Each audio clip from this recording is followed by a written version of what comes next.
now tuned in to the cold, hard truth. Cayman's #1 hard-hitting live podcast show, where we feature some straightforward conversations on political, social, and celebrity news and all things happening in the Cayman Islands and around the world. This show was created to give the people a voice and a means of being involved and informed without any filters. Sometimes it gets crazy, but we always keep it real. We bring you the tea, piping hot, so grab your favorite beverage and join the conversation via WhatsApp at 324-1612. Email tips at CaymanMarlRoad.com. Now, here's your host, Sandy Hill, broadcasting live from the beautiful Cayman Islands.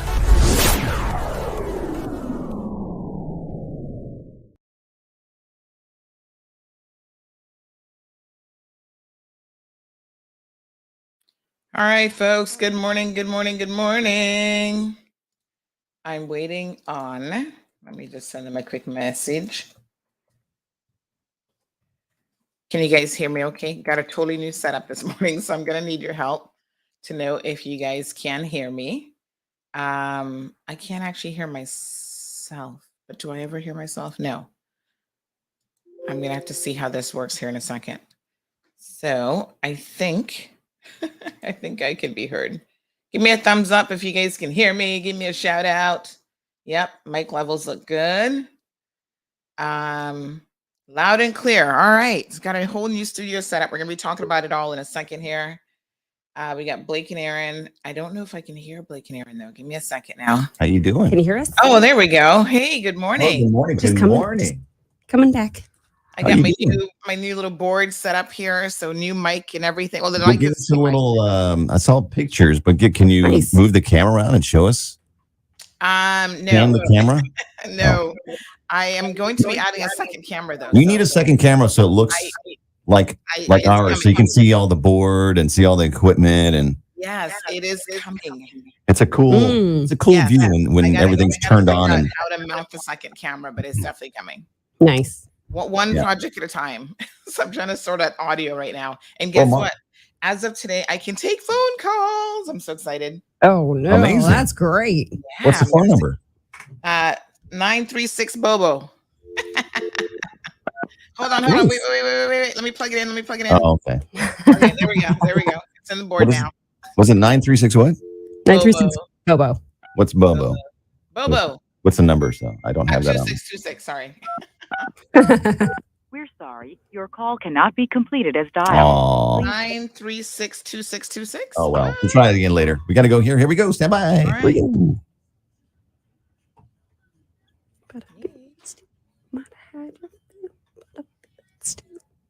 Big news. I have some important news for you. Interesting news. It's Blake and Aaron's Spilling the Tea with Sandy. Cayman's top news headlines of the day from CMR. Oh, good morning, Sandy. Good morning, Blake. Good morning, Aaron. Morning. How was How the are you weekend? Oh, it was pretty good. Excellent.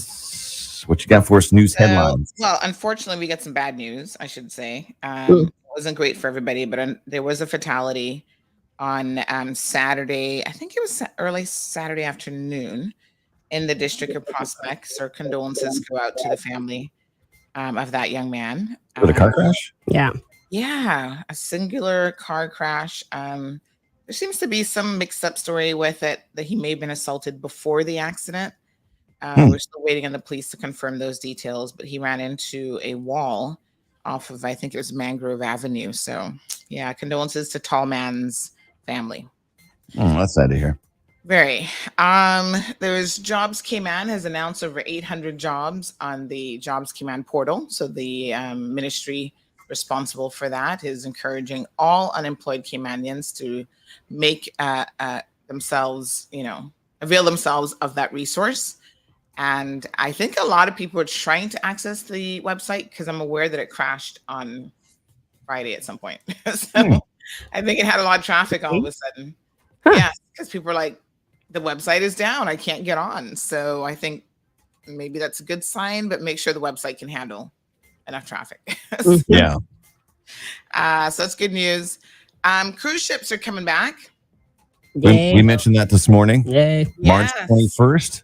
So there's some people who are anxiously awaiting their return, and then there are others who are like, why are they coming back? I haven't missed them at all. But yes, it's a necessary evil, I suppose. And in fact, someone sent me a link last night where Disney has already announced on their website that cruise ships are returning to the Cayman Islands, and they are super excited about that. So Do we know which cruise line is coming on March 21st? no. The ship schedule? It doesn't? Yeah, I don't know that we have the schedule For so yet. long. It has been so long. I don't even think I have it saved in my favorites gonna say, anymore. yeah. Let's see. No, I don't.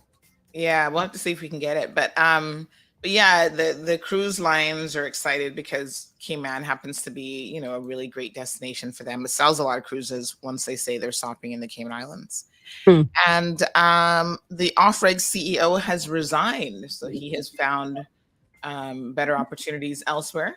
So that announcement came out on Friday that Mr. Malik Cummings will be leaving Off-Reg, and I guess now they're looking for a successor, which kind of makes me wonder why they weren't planning to have one train all this time. But anyway, good luck to Mr. Malik Cummings and on his new venture, whatever that might be.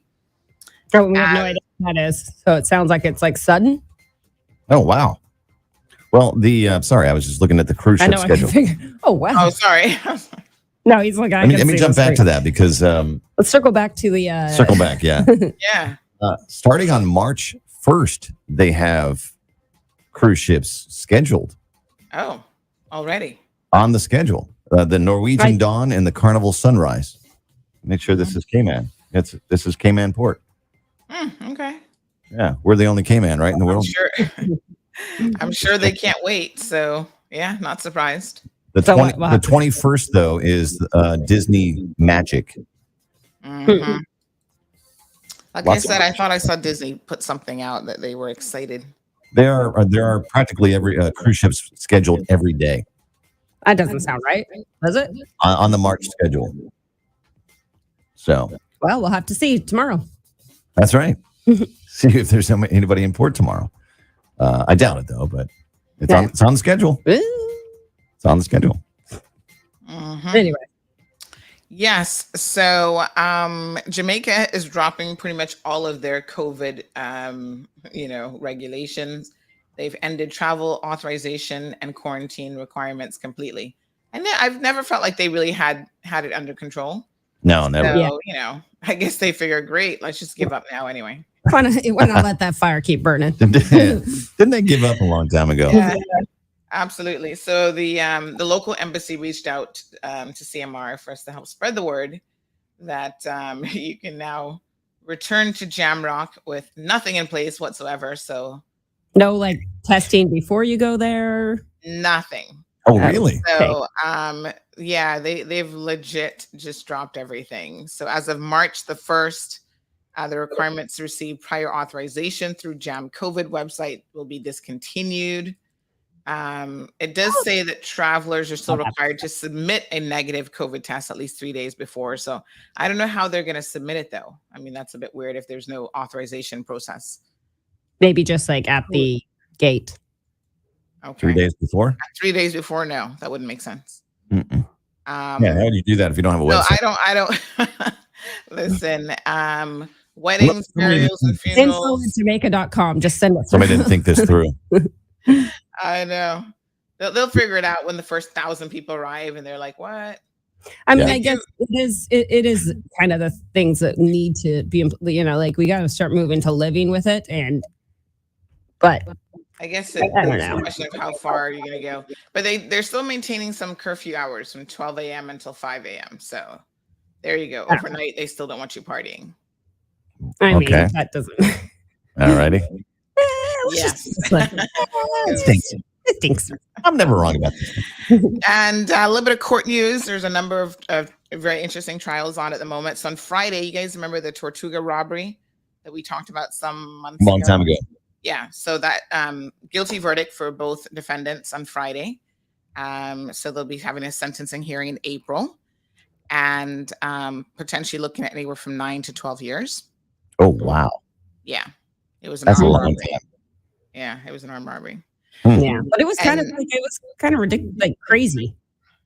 What's crazy? Sorry. That robbery. Oh yeah, no, it was. Yeah, we're gonna get into quite a bit of details. Yeah. Yeah, it was legit crazy. And remember our little friend Hank the Tank? The bear? Yes. Yeah, well, you're not going to believe this, but he's been cleared with Cleared of DNA all charges? evidence. Cleared of all charges? Well, cleared of some.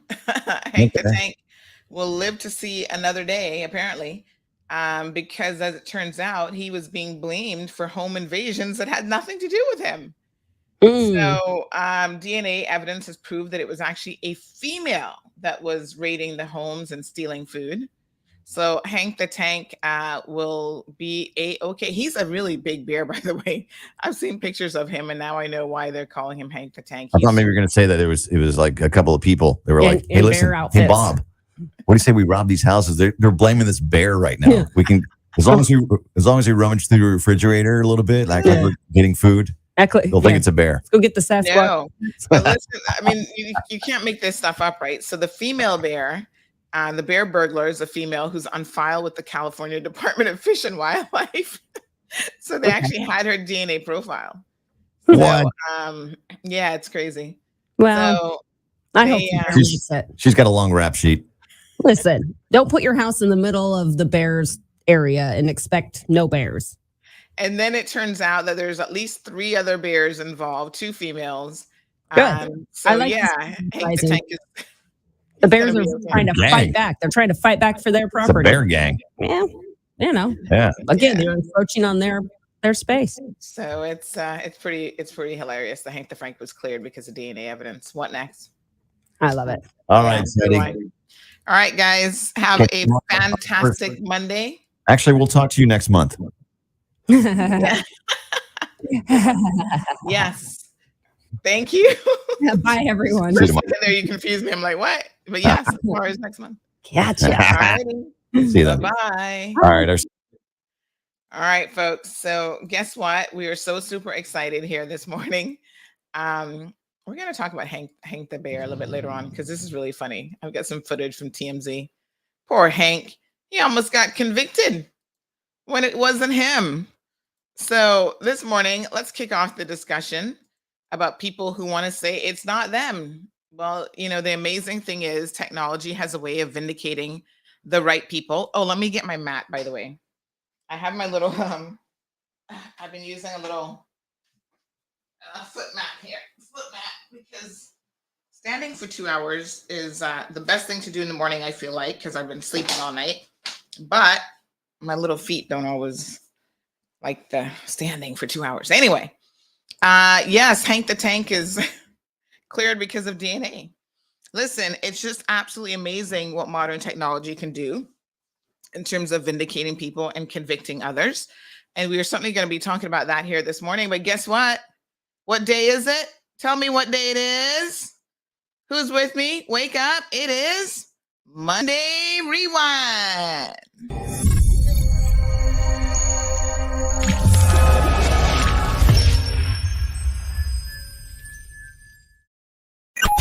Time for Monday Rewind. The Cold Hard Truth's Monday Rewind show recaps the weekend's news and events so you don't miss a beat. Don't miss out. All the weekend's source, news, gossip, and well, it wouldn't be a weekend recap show without traffic accidents too. Cayman Marl Road is Cayman's #1 news source and has the island's hottest morning talk show. It's the hottest. Make sure you don't miss a beat with Monday Rewind. Rewind. Tune in every Monday from 7:30 a.m. on both YouTube and Facebook.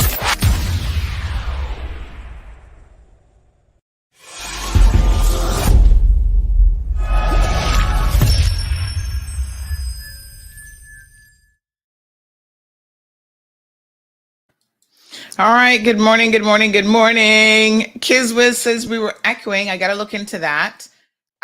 So as you guys probably saw over the weekend, it was a super busy weekend. Really, really busy.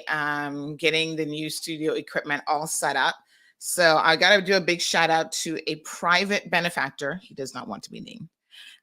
Who's been extremely helpful in getting my board to Cayman. First of all, I fully intended to budget for my board, but he ended up buying the board for me and getting it here in a good amount of time. We were anticipating starting the new show tomorrow, as you guys know, on Bobo 89.1 FM. But slight delay, equipment got lost. You guys know how this is. The engineers came on island and then equipment got lost. And, I think they did quite a bit of work while they were here, but apparently they're going to have to come back and finish stuff up. So yes, we are looking for some additional pieces from the radio station perspective, but here in my studio, I'm clicky-clacking along, folks. So I got a new board, and what's his name? Blake is absolutely right. I'm planning on getting a second camera. I just got to figure out how to mount it actually, so that you can actually see my board and all this fun stuff. So second camera soon come in studio. But yes, in the interim, I am here and I have got, back up, Monday Rewind, back it up. So on Saturday, I got the equipment on Friday. So on Saturday, Marlon was here trying to get the board set up for me. He had to basically pull down my entire setup on my desk and just redo it all. Yeah. So I've got a new desk stand, which is great because it's one of these standing desks that I can adjust to different levels. So this works for me. He had to move the gaming CPU somewhere else. And it is actually now underneath the desk. So we got to be very careful with like overheating. And there's so many things that go into this because it takes a lot of processing power where it is. So we have fans that are constantly keeping that area cool. And by the way, I have no AC this morning because the AC, I noticed it last week about Wednesday or Thursday. I'm like, is it early menopause hitting me or is it warm in here? And it turns out it was actually warm because some part has gone on the AC that needs to be replaced. So I've got my AC guy there trying to source that part hopefully today. Because, okay, man, even if it's not hot, you still need a little toops of a little bit of breeze coming from the AC. So we had fans on this side of the house last night and everything and trying to cool the place down. So, so I've been extremely busy. So after Marlon set everything up for me, then I have been really busy trying to learn how to use the equipment because he's not going to teach me that part. He's like, listen, you're the one, this is your venture. Good luck. He's just going to connect it and make sure it's all connected correctly and it's all working. So hello, guess what's working this morning? I think, knock on wood, our new phone number, which is 936-2626. So it's 936 Bobo. So who's going to be, we're going to test it out this morning. We're obviously not on air yet, but we can already start taking calls. So who wants to call me first? So good morning to Felicia. And by the way, I should sound better. Does anybody think I sound better? Because now my mic is going through like a proper board and I can do all kind of like effects with like, oh my God, my poor brain, I felt like an audiophile last night. Like I was just like, okay, what is it called? Some hiss thingamajig. We've got tons of features. We have hiss pass, noise gate, de-esser, a compressor. Like I was learning what all this stuff means like really quickly. And do I need to do any of it? So check this out. Call now at 936-2626 to join the conversation here in the Cold Hard Truth. Can you guys hear that? Hold on. I have to put on headsets to actually hear it. Call now at 936-2626 to join the conversation here in the Cold Hard Truth. All right. Did anybody else hear that except me? I don't even know what you guys can hear right now, but I think you can hear that. So yes, that's I think what I need to figure out though, for me to be able to hear the board without putting on the headsets, I think that means that I need to put the speakers directly through the board. So I need to figure that part out. So I haven't gotten that far yet in this setup. So good morning to Wee Wee. Good morning, Olivia. Darius is here. Sari is here. So who wants to be the number one caller? Marshall. And so in theory, Olivia, hey, came out here say Andre's got it locked. In theory, I should be able to also receive calls via WhatsApp. So I don't know why this thing keeps telling me some Beats headset that it wants to connect to. I do not know what that's about. So I need to screenshot that and send that to Marla. I'm like, Beats? I don't have any Beats headsets. What is it asking me for? Let me send this to him. No clue. I do have a cable connected to it. It's a TRS. What is it? TRRS cable to be able to take calls. So I don't know what that's about. But it keeps asking me to connect. It's weird. I'm wondering if it's thinking that cable is some Beats headset or something, but I don't know. I ain't got none of those. Chill. All right.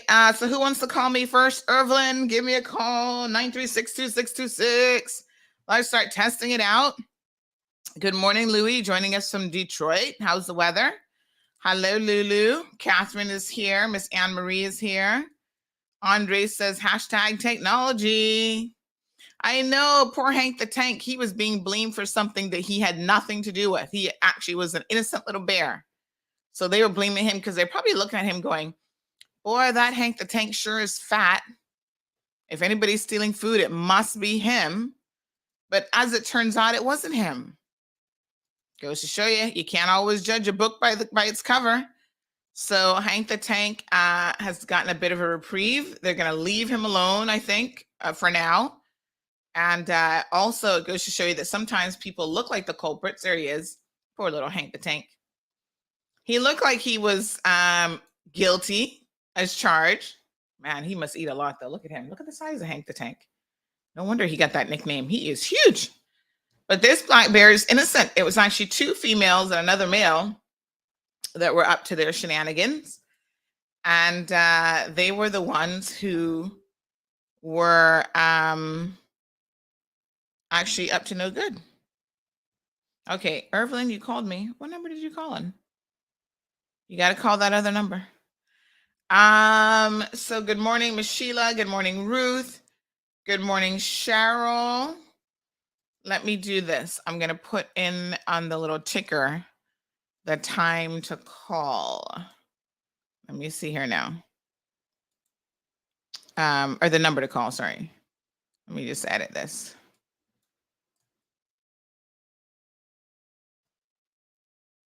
So it's 936 Bobo, which is 2626. All right, so we're getting ready here to basically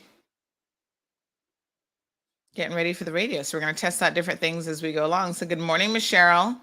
Yeah, so there's Hank. I wonder how old he is. He looks like he could be good, good age. I don't know how long bears live for, but he's looked like he's had quite an interesting life already. And yeah, they were trying to put poor Hank the Tank down, and they were wildlife advocates were trying to find Hank the Tank a home, which I think is the right thing to have done. I don't think they should have put him down. But we're encroaching on their area, and then we get upset when they start to come back and steal our food. I mean, listen, I wouldn't want, if I lived in Lake Tahoe, I'm not saying I'd want a bear up in my fridge because that must be a pretty scary experience. But I could understand why bears are, because we keep encroaching on them. So at some point, they're kind of pushing back a little bit, saying, get out of my space. So yes, thank you so much for the feedback on the audio. There's other stuff apparently that I can do, but I wasn't trying to do too much. Ooh, we got our first call. Hold on now. Good morning. Okay, hold on. I think I got it. Hold on. Hello? Oh, wait. Can I hear you? Oh, there we go. Hello. Good morning. Oh, gosh. I can't. Can you guys hear her? I can't hear her. I can't hear you. Hold on. Hello? All right. Hold on now. I should be able to hear you through the board. Hold on. Oh, hold on. Can anybody else hear her? I can hear you on speakerphone, but shouldn't I be able to hear you through the board? Yeah, you should be able to hear me. I know. All right. So this one, I got to figure out why I can't hear you through the board. Can everybody else hear her? We can't hear her. All right. Let me let me try and figure it out. All right. Hold on 1 second. All right. We got another caller. Good morning.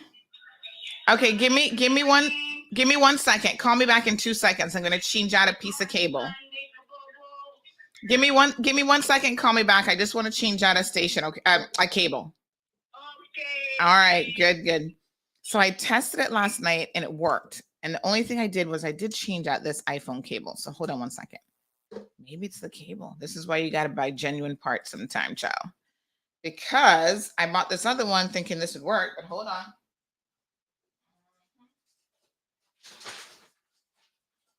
It's a little bit longer. That's why I was trying to use that other cable, but maybe it doesn't work. All right, hold on. I'm going to get you guys to call me back in just a second. Let me plug this in. There we go. I need a longer TRRS cable. Okay, so that now is working. All right, so call back, guys. Give me a call back. Call me back, Evelyn. Yes. We're gonna get this working one way or the other. So I think I just press that button. And I can also do Bluetooth connection as well, but I think this one is supposed to be better than Bluetooth. All right. So, okay, here we go. Another call coming in.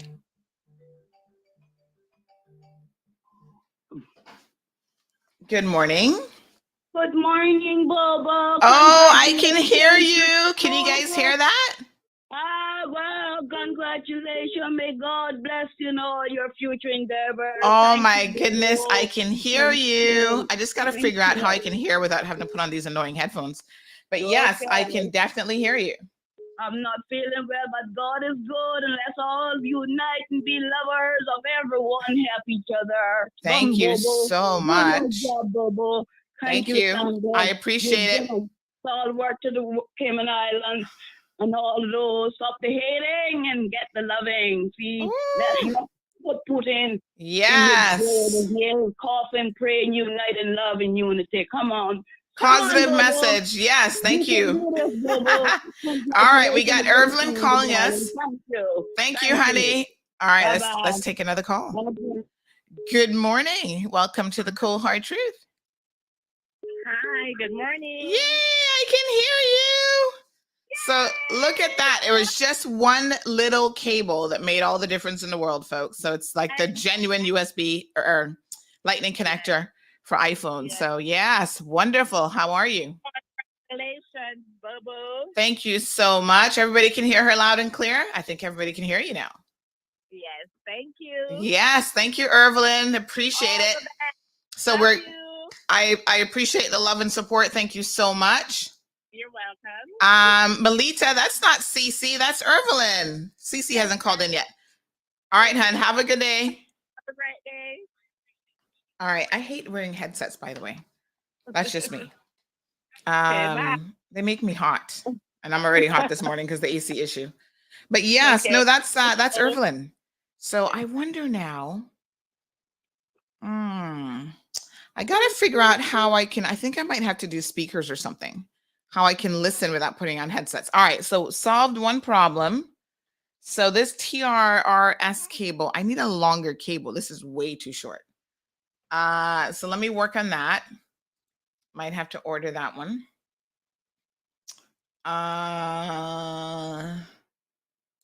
Yes, okay. So small steps, right? We now know the phone is working. No, the first person was that was Virtuous Pinook. Good morning, Andy. So it'll be that easy for us to take calls. Andre says Yogi and Bobo frame poor little Hank the Tank. No. Although if you believe some people, you would believe that we're in the business of framing people, which is absolutely ridiculous. So let's talk about this, right? You guys have got to know that sometimes I find defendants to actually be a little bit crazy. And sometimes I find them to be a little bit humorous, but I don't find this particular defendant, Eve High Voltage is her name, and her actual name is Casnique Patrice. Oh, she's got so many names. Casnique Patrice Austin Cupid. She's a special case of something. I don't know what this girl is drinking, what kind of special Hennessy she's on, but trust me, it is at a different level completely. So the narrative in her head, she was convicted on Friday. This is why we're talking about this, folks. Now you guys know, she's an interesting character to begin with. She likes a certain lifestyle that makes for good fodder, I guess. We've talked about her here in the program. She's actually been on the show back in, I think it was 2019, after it was alleged by you guys. This is how she came on her radar, because I didn't know who she was. And the funny thing is, I think I've been Facebook friends with her for quite some time, but I still don't really know her. Like, I have a lot of people on Facebook that I don't know them. We're not friends in the real world. We're just Facebook friends, So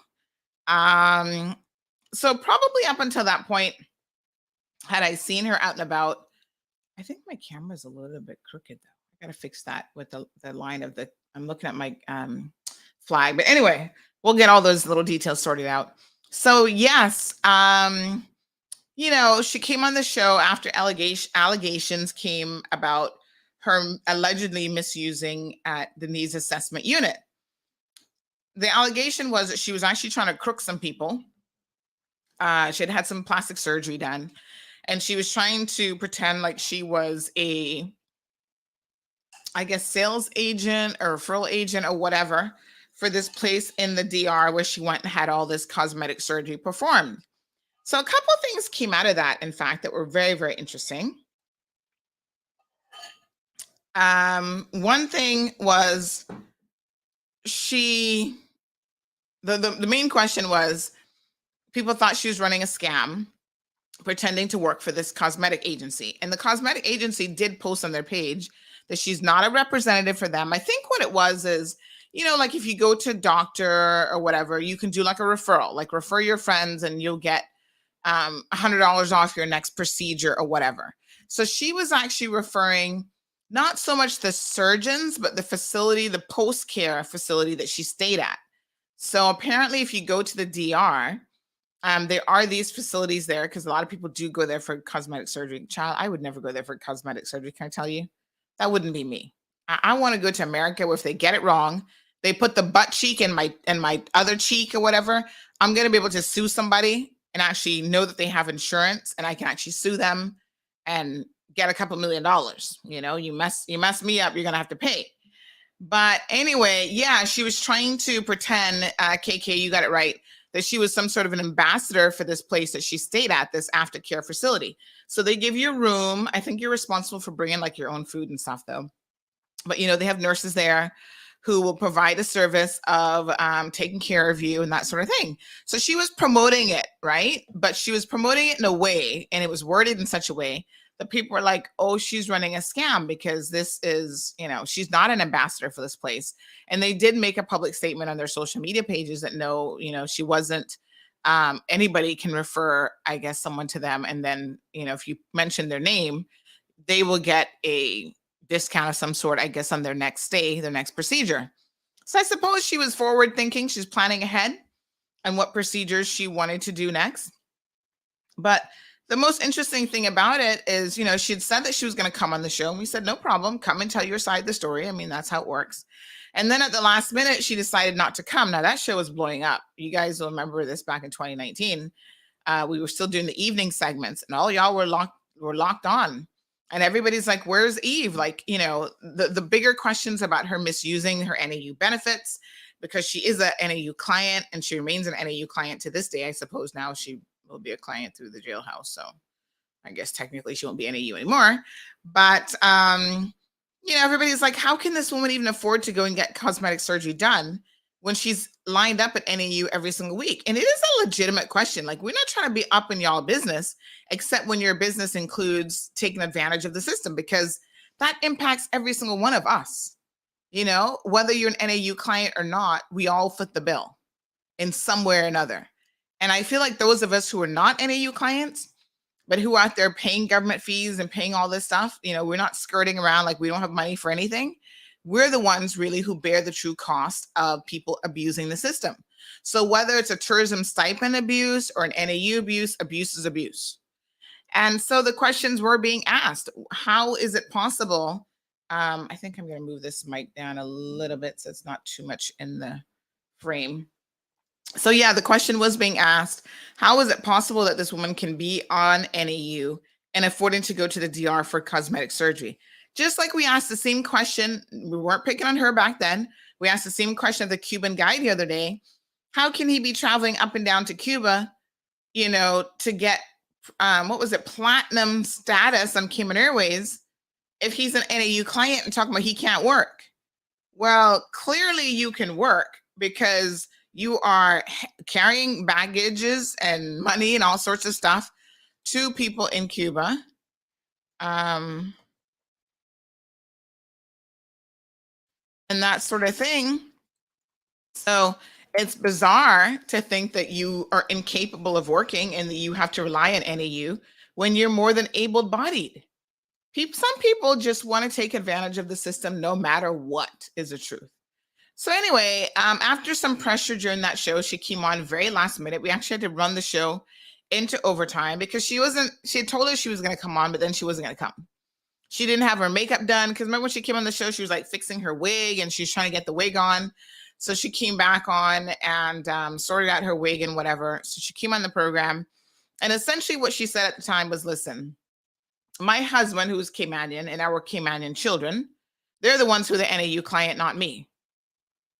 So whatever money I have and however I want to live, if I want to party every weekend, do X, Y, Z, whatever, that's my business.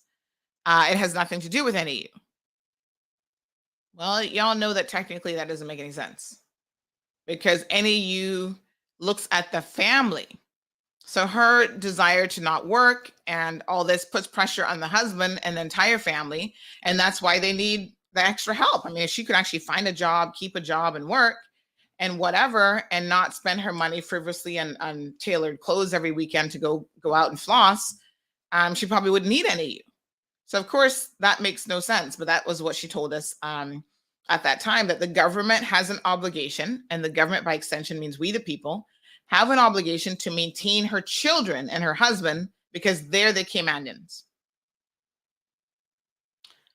Anyway, she's the type of person, she reminds me of a certain male. I want y'all to think really hard about who I got convicted for being in court for. I'm not going to mention his name, but y'all know who I'm talking about, who likes to live a certain life on social media. So these people pretend to be something that they are not. And I want to talk about this now because in light of the conviction, this is actually quite important, right? So when people pretend to be able to floss and get tailored suits every weekend and, can dress up and get hair by the pound, and it's not cheap to go out every weekend. I don't know about y'all. How many of y'all go out every weekend? If you go out, say, every Friday, what do you spend when you go out between drinks? Some of these events have a cover charge. Like if you're doing a boat cruise, you're paying the cover for that. So say $25, $30. This money adds up. Good morning, Scott. Morning, Carmelie. So the money really, really starts to add up. I think if you sit down and look at how much you're spending on makeup and hair and nails and shoes, and a lot of times they don't want to wear the same outfit twice. So even if you say, well, the outfit's only, I don't know what outfits go for, but say the outfit is $40, $50 per outfit. And you're not necessarily trying to recycle outfits because everywhere you go, there's a camera person and you got to be looking a certain way and you can't be seen to be wearing the same clothes. And I mean, it's a lifestyle that is very, very difficult for most people to maintain. And you know what the irony of it is the people who could afford to maintain it are not the ones who are interested in maintaining it. They could care less. They're like, I don't care about that kind of lifestyle. So unfortunately for her, the reason why I'm mentioning this is because this actually becomes really, really an important point yet again, is her desire to have this lifestyle has actually led to her demise. And those of you who are constantly defending her, who are saying, Sandy has an issue with this woman and Sandy's setting her up. She's taken no accountability for this robbery. To this day, I don't know who's posting on social media on her behalf or if she's got a special ticket in jail where she can post online. But up until yesterday, this woman is still blaming me and Carmelie, apparently, for why she's incarcerated. I mean, it blows my mind. You know, during the trial, one of the lawyers, I'm not going to mention which one, I was having a chat with, because oftentimes I speak to lawyers, you know, during these trials. I was speaking to a lawyer after the trial. This was back last year. And that particular lawyer said he's never seen anyone as delusional as this woman. He said, honest to God, he said, I actually believe that she believes what she's saying. Like there is something wrong here. And I'm like, are you kidding me? He's like, no, I think she believes what she's saying. I mean, the lies were shocking. But let me tell you how, and we couldn't discuss the case, you know, while it was ongoing, although it was a judge alone. So it wasn't like we would be tampering with the jury or anything, but I decided to err on the extreme side of caution. But this is what she would do. She would be testifying, right? And she would do the following. So she would start to say, the prosecution would ask her a question in cross-examination. She would do this.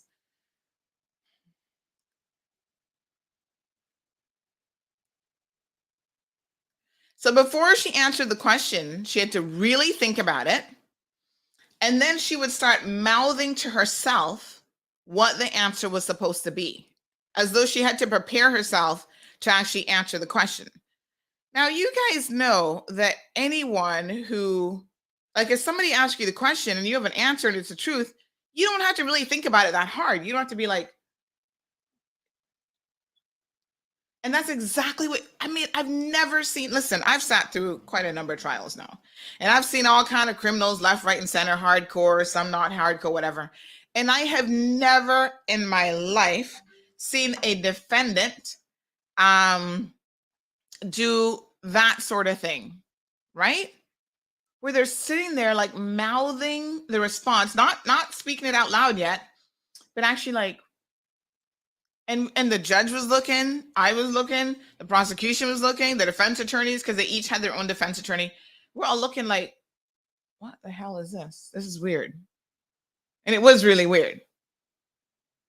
And so the gist of it is this. Once she's sentenced, we should have at some point the reasons why the judge found her guilty. And trust me, there was a lot. But when the police arrested her, and they arrested her for a number of different reasons, right? Number one, they had CCTV footage. Thank you, Jesus. CCTV footage actually finally comes in handy.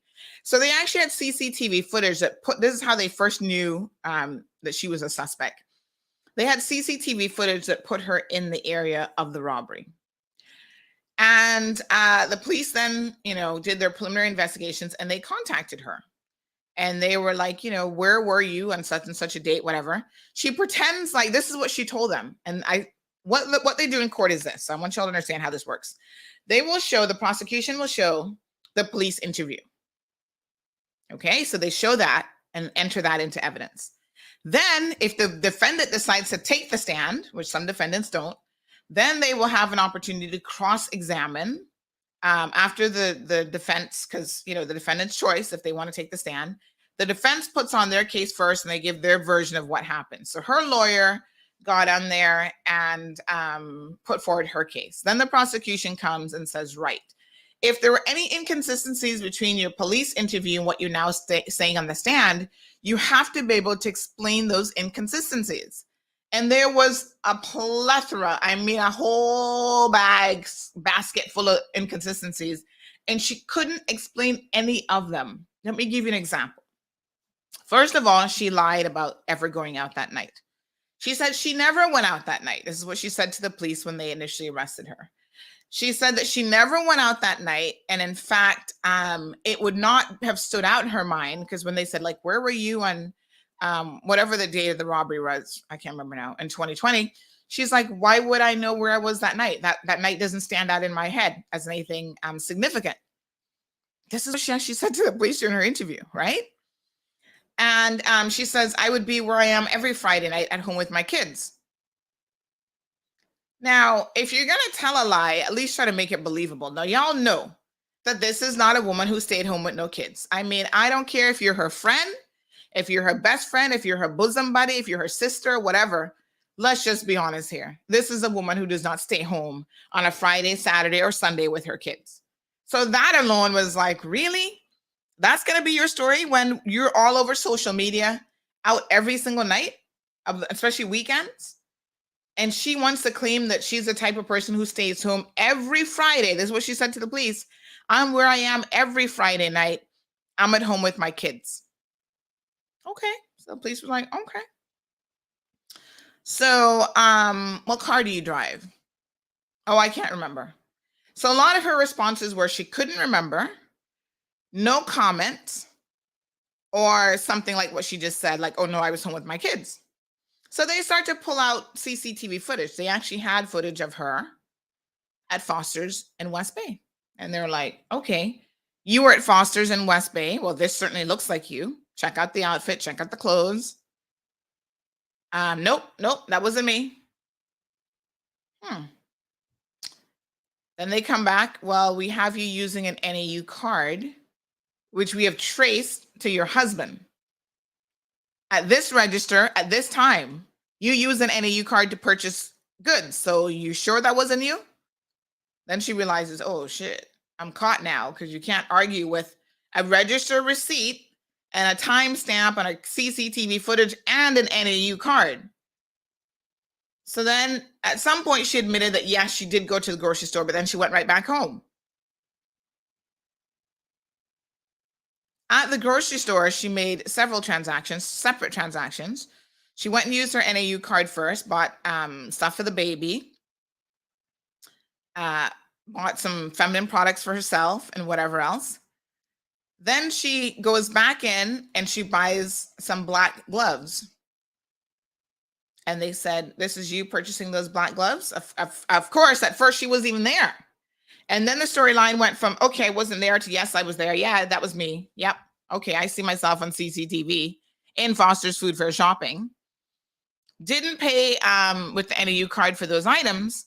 So they're like, what are you buying 2 pairs of black gloves for?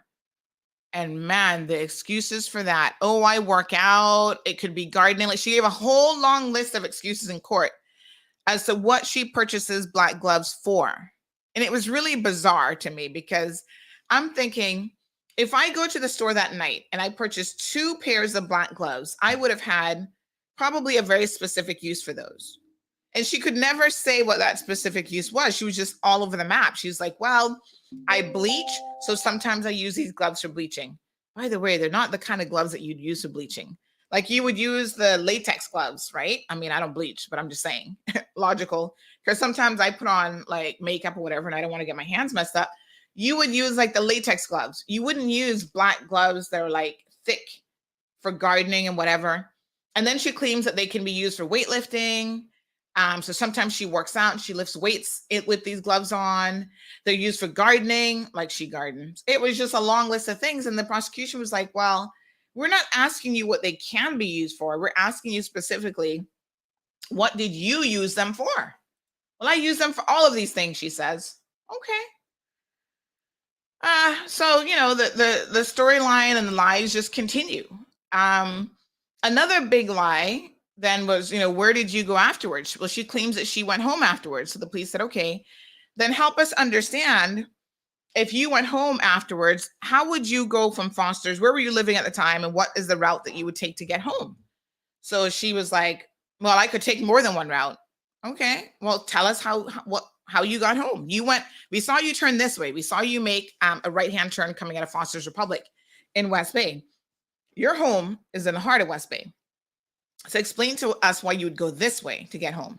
Longer route, more convoluted route, have it make sense. She couldn't make it. She couldn't, because how do you explain that, right?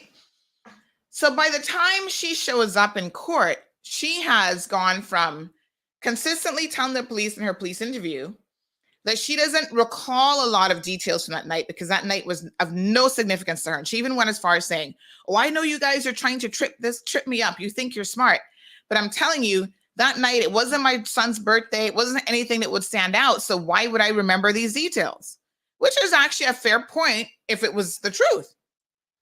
Then when she shows up on the stand, she has a completely new story about how her friend had a party that night that she had to cook for. And so the party was at a Kimpton beach, which she was never able to identify where this beach was and how she got there, but she kept referring to it as the Kimpton beach. So I went to beach by the Kimpton. The judge said, how do you get there? What path do you take? She couldn't say any of that. Because remember now, during a trial, a judge can clarify some points that are unclear to them. And so they can put questions to witnesses and stuff as well. And the judge asked her, well, what path did you take to get to this Kimpton beach? And she couldn't answer the question. She's like, it's just by the Kimpton. And the judge is like, okay, this is not a Caymanian judge, by the way. This is a judge from the Jamaican appeals court. So the judge said, well, explain to me, as someone who does not, reside in the Cayman Islands, tell me how you got there. What path did you take? Couldn't explain it to save her life, right?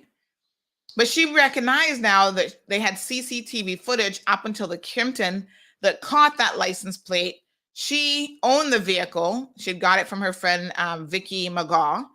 And so there was this whole story about how she got the vehicle. The vehicle still hadn't been transferred in her name yet because she doesn't really follow any laws. And this whole thing. But now she can remember all these details. Oh, I remember. I went to the beach that night. I was wearing this outfit. I was wearing that.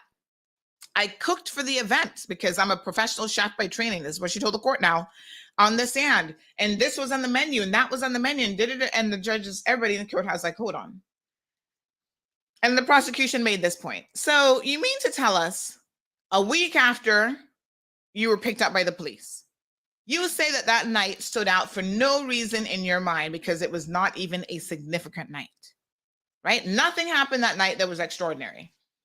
Now, a year plus later, you expect to sit on the stand and tell us that you remember so much detail about that night, that you catered a party. Here's what was on the menu. It's for your friend's birthday and who was at the party. All this stuff, you can remember all this time later? Like, it made absolutely no sense. It was just crazy. And so, it's just one of those things where it became very, very obvious that the lies were tripping her up. Another big lie is that she did not know the defendant, her co-defendant, Mr. What's his name? Nash, Richard Nash. So apparently he's Richard Nash and his dad is also Richard Nash, but they have different middle names, right? So she says now that she doesn't know him. And this was a very confusing part of the trial, I must tell you. Even my brain was like, couldn't process what the hell she was trying to say. So, you sure you don't know Mr. Nash? Nope. Okay, well, you got in an accident with a Mr. Nash at this point in time. You see him at parties. You're communicating with him on WhatsApp and Facebook and da-da-da-da. She didn't know how good the police could be with all the forensic evidence, right? I must say, the police really had this case together. And then she goes from not knowing him to using him as a potential alibi that night to say, oh yeah, he came in the area to give me documents because I was trying to get him sorted out with a work permit. I was going to put in a work permit for him. So he came to drop off immigration documents at the party. But you didn't know him? Well, I don't know him. I just I know of him. And so this is one of the things that she repeatedly said in her testimony, so much so that the poor judge was like, can you explain, what do you mean that you know of him, but you don't know him? Like, what does that mean? Well, I know him, like, to see him out. I know who he is because his father was my tailor, but I don't know him. So you're going to take out a work permit for this guy that you claim that you don't even know? Yes, because that's what we do as Jamaicans. We help each other out. This is what she was saying in the stand. Okay. So you don't remember having an accident where he was involved in the accident? You haven't seen him at the tailor shop that you spent so much time in? Because she's like, oh, she knew the father very, very well, but didn't know the son. What number is this? He goes by some Sika boss or Sika something, some other name. You know, most Jamaicans have more than one name, I hate to tell you. But he had some other name that he went by. And she's like, nope, don't know him. But yet there was correspondence between the two of them that proved that they knew each other, including social media correspondence. And then the phone, all the phone monitoring put him in the area. He never took the stand, by the way. He never testified. And they all, up until Friday, they were still maintaining their innocence. He's like, oh, I've been set up. I didn't do it. But he wouldn't take the stand and explain how if this wasn't you, why was your phone in the area? And your co-accused actually said you were in the area. She is the one who said you were at the Kimpton dropping off immigration documents to her. So if you weren't there, why would she be saying that you were there? You see, they're not the brightest criminals, I must tell you. So yeah, it was a bag of mix-up. And what I want to say is this, right? There's so much more to this trial in terms of evidence. I mean, they had a lot of evidence. The motive for the thing is, once again, this young lady was living above her means. And what that means is she was always borrowing money from other people. So it was bad enough that she was an NAU, going to get cosmetic procedures done and whatever, but she was always borrowing money from other people. She had borrowed money from this other young lady and couldn't pay it back. And what she did when she borrowed the money, she put up her family vehicle as collateral. And that day, the woman was messaging her up until the night, like during the robbery. She's messaging her, where is my money? Today was the deadline. If you don't have my money, I'm going to come and confiscate the car. So she was under pressure to find like $800 and something to pay this woman back, or she was going to take the car back from her. And so the pressure was on. So somewhere along the line, she thought it was a good idea to rob her employer. And the person did have a little bit of inside knowledge and understanding of where the safe was, who was going to be there, and all sorts of stuff that it was like, you expect this to have been a total stranger? There was a second robber as well that unfortunately got away and ran back to Jamaica. So they were not able to charge him until he already had left. And then they realized that, whoa, that was the man that we were looking for. He had been picked up for overstaying, and they basically deported him without realizing he was wanted for a much more serious offense. So she told one bag explanation to try and excuse her way out of it. Now, this is what I want you guys to know. I sat through the beginning of one trial. It was then vacated because she claimed that because of our coverage, we were prejudicing the jury. She was very difficult to deal with as far as her lawyer. She changed lawyers a couple times. Then the second lawyer comes back and she wants to do a judge alone trial. I think either way she would have gotten convicted, trust me. So she did her judge alone trial. And one of the young ladies who was there at the time of the robbery was so traumatized by this. I swear the woman is suffering from PTSD, not a word of lie. This is not something to take lightly. And this is what concerns me about people who are still supporting her and believing that she was set up and believing all these lies, right? And, oh, you made a mistake. We've all made mistakes. Cut the BS. Seriously, y'all need to stop. Being robbed at gunpoint, pistol whipped, assaulted, threatened with your life, made to get down on the floor and told that you're going to die. You could be shot in the head. This is not funny in any way, shape, or form. And that's why I don't take kindly to people who try to defend foolishness all the time. Wrong is wrong and right is right. There's no gray area here. This woman is so traumatized to this day, folks, that honestly, oh yes, Jamelia, thank you for, like I said, there's so much evidence here. She actually had photos of the location. So she'd taken photos of the store and of the safe and all sorts of stuff. And then when she was asked, why did you take these photos? Her explanation was something like, she was trying to tell someone how to find her at work to give her a ride or something stupid that made no sense at all. It was like, huh? Why would you need to take pictures of like where the safe is and inside the, like where the register is? And it's like, what? So yeah, she'd actually cased out the location. She'd worked there because she worked at the different locations when she worked at Tortuga, but she'd actually taken photos and sent them to the robbers. But then she claimed some weird excuse as to why she had taken these photos that made no sense. It was very bizarre. There was a lot of evidence. I mean, listen, it was like, what? So after she robbed it, all of a sudden she could find money to pay off that debt, by the way. And then she tried to quick time sell the car and then pretend like she didn't even have the car. She threw multiple people under the bus, including one guy who he had bought the car from her. And then she was trying to say that the two of them were in some kind of a relationship. This dude was like, please, I'm not in a relationship with this woman. I bought the car. The car had all kind of issues. She sold me a lemon. It had engine issues. It had this, it had that.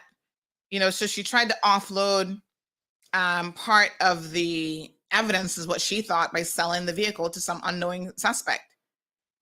And then try to change up the date of when she supposedly sold it to him to essentially throw him under the bus.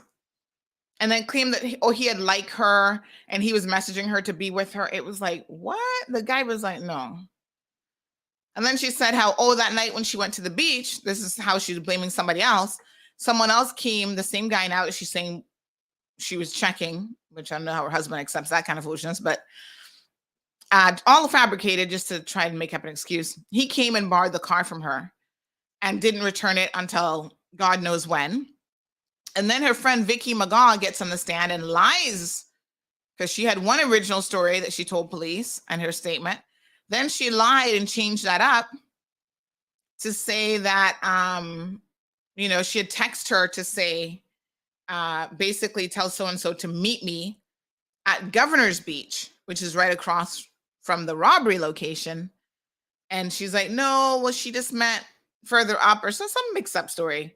So Vicky McGaw now was in the mix, lying for her. And the judge actually said on Friday that this woman lied to try to help her friend. I'm thinking, is anybody going to charge her with perjury? Because lying on the stand to cover up a crime should be a very serious offense. The foolishness that goes on in this country at times really boggles my mind. I'm flabbergasted by it, to be quite frank. And I'm more flabbergasted when people in the community try to support this narrative and support people like this.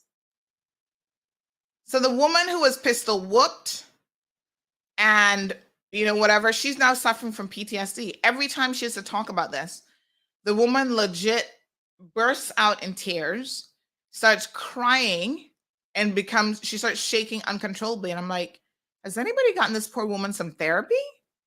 Because she needs it. You talk about PTSD, it's a real thing.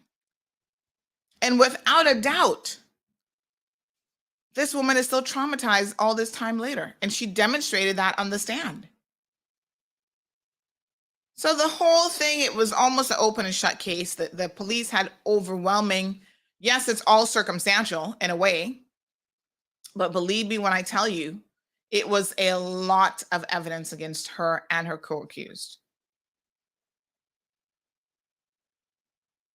They tried to say, the robbers spoke with a Caymanian accent. Well, when you're in that kind of a trauma, you probably are not really paying attention that well. Plus, it was a Filipino saying it was a Caymanian accent. I'm just saying. But you probably did not hear all that well in terms of an accent. They found similar clothing to what he was wearing that night at his place. He also claimed that he did not know Eve. He claimed that the number that the police got for him, he didn't know that number, so he didn't know his own number. But the police were unequivocally able to trace that number back to him, because that number put him in the different locations, showed him coming from Prospect, traveling, right? When the police asked him that night, were you in Governor Square? He said, what would I be doing there? I don't have no business over there. So he basically said no. And then your co-accused puts you at the beach. It was like, what? Anyway, the judge saw right through it, bless her little heart, convicted them both on Friday. They wanted bail. Funny enough, they during the proceedings, all of a sudden he has to go to the bathroom, and the judge had to take a break for him to have a comfort break, as they call it. and go to the bathroom. And the police were like, yeah, you're going to have to be escorted because now you're pretty much going to be in custody here in a minute. Because everybody could see from the very beginning of her reading. By the way, it's a 52-page judgment. And she said that she wasn't going to read the whole 52 pages because they'd be there all day. But it really shows you that this was a judge who took her time with all of the evidence that was presented to her and really went through it with a fine-tooth comb and drew her conclusions from each and every little piece. So she read the summary of her judgment. And after he came back from his comfort break, he was escorted, like I said, by a detective. After he came back, the entire time during the verdict, she was on her phone. She was messaging on her phone. Like never once did she even have the courtesy to look up at the judge who was joining by video link. The entire time she was on her phone. I must say, from the perspective of the court administrators, I've never seen a defendant. They had no bailiff in there, but they had the police there and they had detectives in there. I've never seen a defendant or anybody else in the courthouse permitted to be on their phone like that, ever. In all the years that I've been going to court now, covering court cases for CMR. It is not, I'm telling you, sometimes I briefly look at my phone to read a message and they'll be like, Miss Sandy, put your phone down. Because they'll haul you down in lockup for being on your phone. And she was on her phone the entire time. She was actually posting on Facebook that she is innocent. Even as the judge was saying that she's that she's guilty. It was astonishing. And then she got up and she tried to leave the courtroom and they're like, no, your bail has been revoked. You don't get to leave. Now you get put in handcuffs. They handcuffed her right there in court, child. Just completely delusional. And so her attorney, as well as the other defendant's attorney, was arguing that they should be granted bail because, they've been out all this time. There's not been any issues. By the way, what they couldn't really tell the judge is this guy, her co-accused, was wearing an ankle bracelet for another case. Right? Because since being on bail for this robbery, he's committed an assault that he now has other bail conditions for, and he's wearing an ankle bracelet. You go figure. It's unbelievable. Somebody said his father was deported, I heard.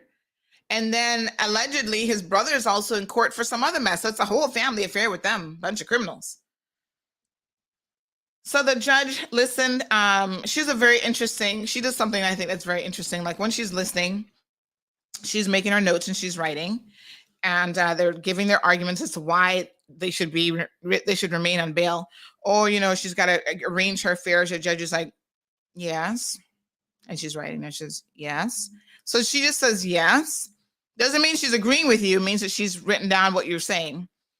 Yes. Yes. And then she said, no, bail revoked. She said, listen, this is a very serious, because then the prosecution got him and said, no, you need to take them into custody. And the judge agreed with the prosecution. This is a very serious offense. She's looking at anywhere from 9 to 12 years because this is an armed robbery where people were assaulted and lives threatened. And throughout the entire time, this is not a woman who would come to her senses and say, okay, I fess up, I did it. Throw yourself on the mercy of the court. Sometimes you have to do that. If you're listen, you just say, I'm sorry, Your Honor, I made a poor choice in life. Forgive me. Because then you get a deduction. I think it's is it 1/3? But you get a percentage off for an early guilty plea. So she's not even going to get that. And then on top of that, let me just tell you what she's been doing since then. For whatever reason, she's been on Facebook. Now, like I said, I don't know if it's her or somebody else that writes just like her that is posting all this foolishness, blaming CMR for her conviction. I'm just like, hold on a second. I didn't even know the woman worked Tortuga, first of all. But we're to blame how? We put a gun to her head and told her to go and rob Tortuga and be the getaway driver and to mastermind, because she was the mastermind. It's not just about her being the getaway driver. She is the one who came up with the idea. She worked there. She took the photos of the inside. She recruited the men to do the job. Thank God she didn't recruit her husband, because now the poor children would have nobody. It's a really sad situation for those poor children. And I get that if this is your friend, maybe you feel sorry for her. But why are you feeling sorry for her? She didn't make a mistake. She made decisions, calculated decisions. Now, I don't know how well she thought it through, because she also made a lot of mistakes. So she might just not be all that bright. But this took a degree of planning, legit planning, to find individuals to carry this out, being in communications with them, sending them the photos that you've taken of the location, setting up your employees. This is the time you carry out the robbery, because this is when they're going to be closing up and counting the cash and all this sort of stuff. This took a lot of planning, folks. So when people say, oh, she made a mistake, I'm like, no, this isn't a mistake. You know, sometimes you make a poor decision in the spur of the moment. Like you grab somebody's wallet, but you weren't really planning it. You're like, oh man, what did I do that for? Even that is a very different situation than this. This was a cold, calculated robbery, and a hardcore robbery at that, where people were in fear of their lives and pistol whipped. So a lot of these fake accounts were online trying to troll people. You guys saw my response on Saturday to one of the ladies, Dean Remington, whatever that fake name is, trying to troll people, talking foolishness about how I'm not reporting that my sister is in court for theft. Well, first of all, if my sister was in court for theft, and certainly if it came to our attention, we would be the first to report it. Nobody else would probably be reporting it. And I keep saying this time and time again. Here on CMR, we operate without fear or favor. Y'all know what that saying means? We're not afraid of nobody. We put out the news. We try for it to be as accurate as possible. And we're not showing any favoritism to anybody either. So sister, brother, mother, cousin, if you get yourself mixed up in foolishness and you end up on the news, nieces, nephews, you're going to be reported same way as they have already. Some of my siblings have been on CMR, and not in a good way. Nieces and nephews have been on CMR, and not in a good way. Cousins, I can't remember if any cousins, probably, because I probably don't know them all. And it doesn't matter. If you get yourself mixed up in something, then it is what it is. Now, as it turns out, this Dean Remington person, which, by the way, not for nothing, but apparently this Dean Remington person likes to lie on people, because she had posted something earlier from the perspective of what's it called? When the young man there in Jamaica died the other day, she had gone and posted something about his wife as well. So there seems to be someone in that group, some fake account that they've set up. And, you know, all they want to do is to just throw stuff out there, lying on people, to try to take away the responsibility of where it should really lie. So here's one of the fake accounts. Anonymous person says, listen, it's quite obvious you have it out for her. You talk about her every day. You see, anonymous person, this is where you have absolutely no sense. When was the last time you talked about Eve? We talk about her when either she's in court and we have to provide people with an update, right? Which we did on Friday. So we covered that story, just like other media, by the way. The Compass was there. Wendy wasn't there. Wendy doesn't cover as many cases as she used to anymore. And the Compass was there to get the footage of her leaving the actual courthouse we put in the car as well. I think they might have missed it, though, because I think Andrea walked away before she came out. And so we cover that. When she starts posting stuff, like I said, just like our other little male friend, they live this fake life and they want to post these lies. It is newsworthy that someone is posting on their social media account, allegedly, who's supposed to be incarcerated. And not only are they posting while supposedly incarcerated, but they're also, once again, trying to say that somebody else is to blame. Now, if this girl had any sense whatsoever, I don't know if it's her, like I said, or if she has somebody else set up her account. But if she had any sense whatsoever, she would know that the prosecution is sitting there watching her social media pages. Now they will have the screenshots of all of this to take to the judge and say, not only is this person showed no remorse up to the trial, after the trial, but look, even after the verdict, she continues to try to blame other people and tries to put it on somebody else when it has nothing to do with anybody else. This is a person who, in the face of everything, refuses to admit her part in this very serious offense. Her lawyers have instructed her, woman, stay off of social media. The previous judge, Judge Cheryl Richards, also gave her that advice during the first trial. Stay off of social media. Because she wants the cuss that we're covering her, but yet she is the one who's putting herself out there in the news. Of course, people are going to cover you in the news if you're posting while you're supposed to be locked up and in jail. That is newsworthy. And she's not the first person that we've covered and said, hold on a second. If this person is in jail, how are they posting on social media? Because prisoners are not supposed to have social media access. And we've heard the prison address this issue before when it was found out that prisoners had social media access and they had to lock it down. So anonymous person, you can come in here and be an anonymous person all you want, because at the end of the day, right? Only a fool like Eve, only a criminal like Eve, only a liar like Eve could be trying to make this about me. This has nothing to do with me. So she's trying to gain the sympathy of a few simple people about how I am harassing her. Well, y'all need to look at what the evidence actually demonstrates. The evidence shows the opposite. You see this case right here? This is her for another case again, where she is being charged with multiple counts of harassing me. Isn't it ironic? So I'm harassing her, she claims, and she wants to blame all this stuff on me. Well, she's tried her best to get the police to investigate me. She's made a complaint, like any person is permitted to. And the police have obviously found no merit to her complaint whatsoever. Isn't that ironic?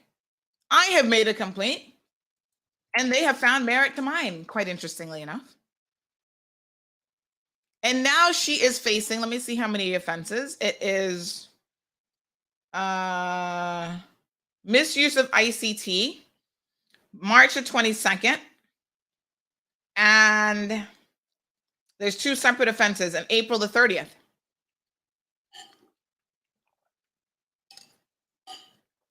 That's what that document says.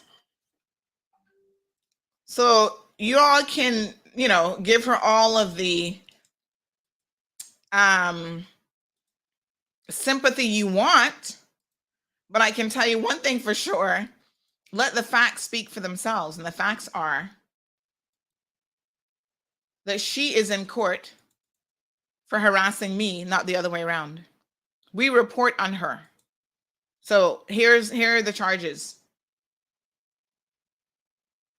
Now, I didn't know that she was actually in court for this on the same day, on Friday, because the prosecution never told me anything about it. The police mentioned some months back that the prosecution said they would be charging her. But of course, they don't tell me. I don't know if I'm going to have to testify at some point in relation to that or whatever, how this works. But, at the end of the day, folks, this woman in her head wants to buy into this narrative because she thinks that this deflects from what she's been doing.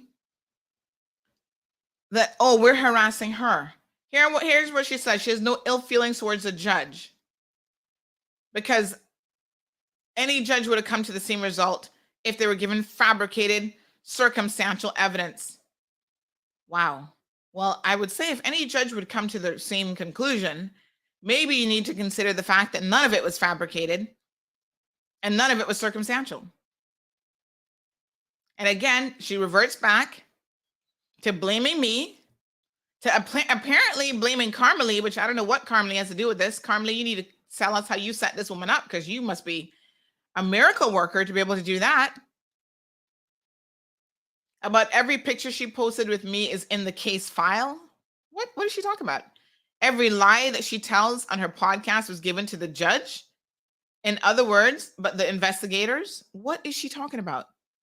Folks, the judge heard evidence, CCTV footage, which we knew nothing about. The judge had phone calls, which we knew nothing about. Nothing was mentioned. And in fact, at one point in her testimony, the judge had to stop her because she tried to interject us into it. And the judge didn't even know what she was talking about. She's like, oh, yes, that woman over there. And the judge was like, what woman? Who are you talking about? And when the prosecution said, she's talking about the reporter here, and the judge said, no. Listen, that has nothing to do with this. You speak and answer the questions that are being asked of you and nothing else. So the judge stopped her from trying to bring us into the discourse because we have nothing to do with it. I don't know what file she's talking about, but I can tell you, I sat there and heard the evidence and absolutely nothing was brought up about CMR. So here she is again. Because we've reported on as this trial progressed, we reported on the different ins and outs of the trial. She's saying, oh, because we did all this reporting, this shows that, somehow she was set up. I'm like, really?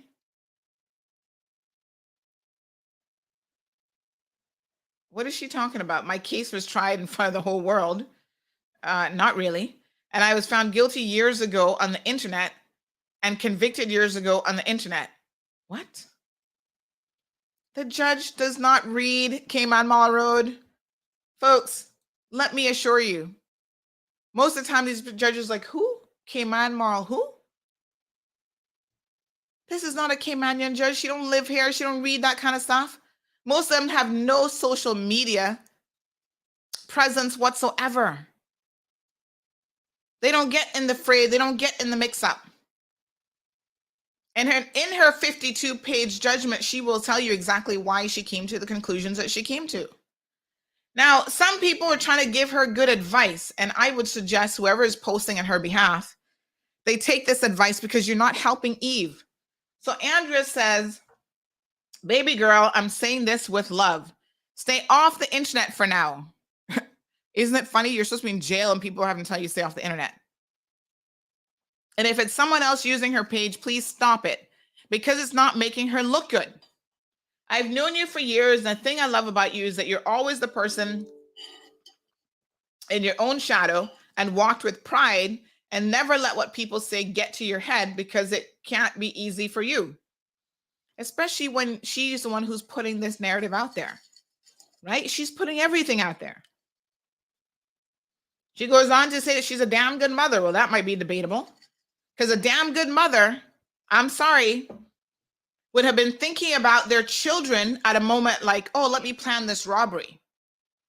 My first thought would be like, okay, I'm desperate for money. Somehow I got it in my head to plan a robbery. How is this going to impact the people around me? Oh my God, my kids. No, I can't do this. My poor husband just lost his job at A.L. Thompson's because of me. Finally kind of getting back on his feet. Why on earth? How could you be a damn good mother? Going out every weekend, flossing and partying, and then put your entire lifestyle on your entire life, the lives of your children on the line. We're not even going to get into how every weekend after she got charged and whatever, she was breaching her bail conditions because she was supposed to be home by 10 o'clock, sorry. And she was out partying and people taking photos of her and sending it to the police. The police did nothing about her breaking her bail conditions. They were like, her day soon come. I'm telling y'all, these are facts. And the people who listen to this program right now can tell you. They were messaging the police and sending the video footages of her out partying with the timestamp on such and such a date. 5-6 times she breached her bail conditions. Now, if that was me or you, we would have been locked up, but not Eve. So she got a lot of consideration given what she's been up to. Those of you who actually care about her and her children, there's another person here who made another comment about her, that she should now stay off of social media. So Tamara says, even as a cis and someone I know, I can give a word of advice, not sure how you will take it. It is kind of time now you stop. You're not making yourself look good. What has happened, happened. You're on social media putting up all kinds of stuff, not helping you. Take a step back, look into yourself and rebrand. At some point, you're the one looking like a sociopath. Please just relax and think. And a few people said, finally, you have sense.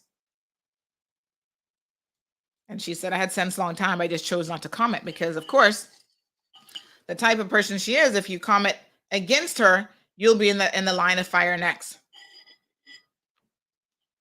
Let's read some of your comments about this mix-up situation. Cameron says that once you start a lie, there's no turning back.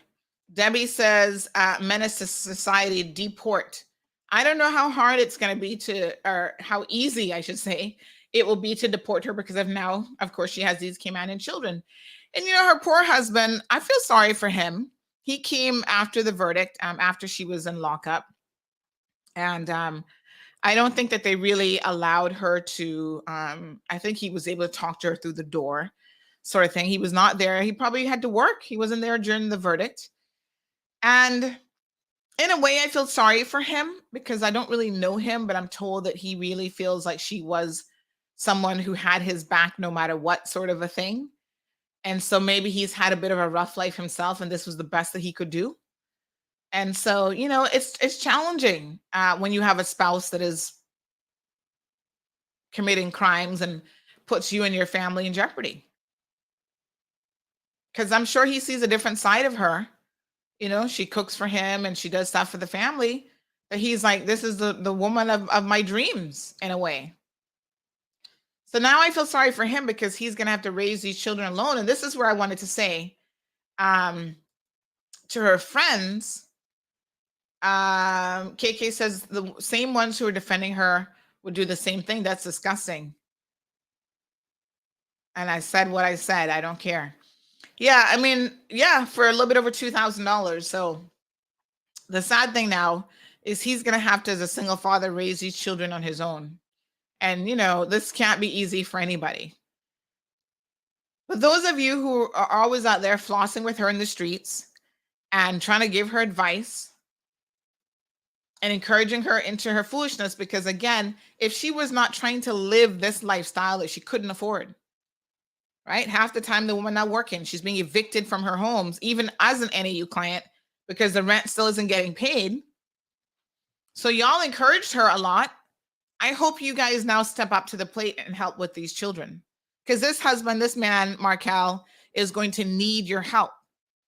And in all seriousness, those are Caymanian children who will be either the successes or problem children of 5-10 years from now. So might I suggest y'all step up to the plate, stop flossing every weekend, take a little bit of that budget, and help Markel raise these children. I'm dead serious. Y'all want to like and comment on her social media posts and give her right? Talking about she's made a mistake? Well, okay. You call it a mistake. Please, by all means, go and help those children now because they're going to need it. They're going to need motherly assistance. They're going to need somebody to help pick them up and drop them off from schools because the father can't do it.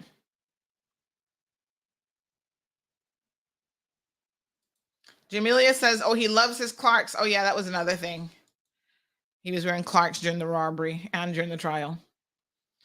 Janetta says, what a privilege. Makes you wonder. It really was unbelievable that she was on the phone the entire time and absolutely nothing was done. But you know what's that saying? What's good for what's that saying? Not the one about what's good for the calf, but good for the there's another one that I'm thinking of. Not good for the goose, good for the gander. There's another one about not every, oh Lord, what's that saying? Not every, something about suck. Not everything can suck, but like in other words, there's different rules for different people, apparently. I don't know. Happy midterm break, Perla. Cornelia says, I'm happy justice is served, all for the greed of money. And, even after this woman was arrested, she was trying to claim that we fabricated an email from her boss, her former boss at Tortuga. Bless his soul. May he rest in peace. But I can tell you that Mr. Hamilton himself, who I spoke to after this incident, was really, really hurt that she would do this to him, because he's like, listen, we hire a lot of people who are not always at the top of the list in terms of getting hired, right? They have very low skill sets, and, they have a dismal track record, always getting fired from every place that they go. And we take a chance on them because they come in there talking about they're Caymanians with Caymanian children. So they take a chance, and then this is what happens when they take a chance. And he sent out an email himself to all of his staff saying that they had CCTV footage. The police had just made the arrest, and he was very, very disappointed. And he wanted to advise staff that, if you do this sort of thing, we will pursue you as the aggrieved company. We will pursue you to the ends of the law, to send a very clear message that you cannot do this. Now, she claimed at the time that email that Mr. Hamilton sent out to all staff was somehow sent by us. Like, the woman is, like, I'm going to be done talking about her in a second. And the only other thing we will report for folks is when she's sentenced, so that you guys know how it ends. But for those of you who honestly believe that we're obsessed with her, you need to see how she has tried to bring us in to her mixed up bag of lies and blame us for everything from day one. And of course, I'm going to respond to that nonsense, because some of y'all might be fool enough to believe her. Sari says, how in the world we manage to keep people like this man in Cayman? Well, my dear, you soon hear he got some Caymanian knocked up and married, and then that's the end of that story. Even after 10 years in jail, he'd be walking around here like nobody's business. Good morning, Miss Louisa. Marshall says, when you live a ghetto fabulous life, you would do anything to keep it up, and that includes stealing. Cameron says, next for you, Sandy's a CMR movie production studio. Oh, heck no. You have the material to work with now. Boy, I tell you, it's a mess. Perla's asking for Jared. Jared has been busy focusing on work and school and his business. Good morning, Lorna. I know it's all shocking, to be honest. Hi, Miss Ethel. Thank you so much. I appreciate it. And hopefully the audio is much better than it was, because we really leveled up here on our entire audio setup.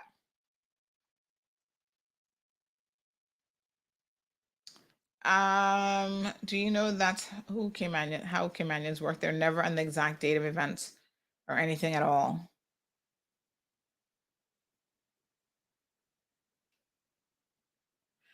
Lorna says, asking for a friend, me, laughing. I swear you miss your calling for the bar.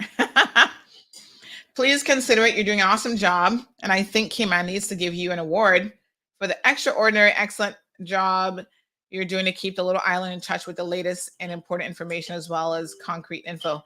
Yes. Well, you know what?